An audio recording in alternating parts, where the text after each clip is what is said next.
Welcome to Dubai হাবিবি। আমার Dubai ট্রিপটা তোমাদের সাথে শেয়ার করতে চলে এসেছি। চলো তাহলে কি কি ঘুরলাম, কোথায় কোথায় ঘুরলাম তোমাদের সাথে শেয়ার করে নিই। আমি পৌঁছে গেলাম আটলান্টিস্টা পাম্প। এবার আমি দুবাই গেট দিয়ে এন্ট্রি নিচ্ছি। সামনে থেকে দেখে আমি মুগ্ধ। এই লাইটিং এর অপরূপ এক সজ্জা, বিভিন্ন রঙে রঙিন হয়েছে পুরো মণ্ডপটি।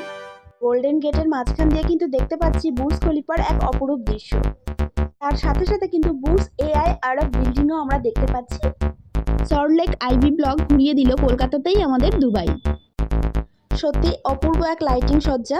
কিছু বছর আগেও আমরা দুবাই বুর্জ খলিফা ঘুরতে গেছিলাম প্রায় সকলেই শ্রীভূমির মাঠে, কিন্তু এবছরে সল্টলেক আইভি ব্লক আমাদের পুরো দুবাই সিটিটাকেই ঘুরিয়ে দিল তাদের পূজা মণ্ডপের মাঠে।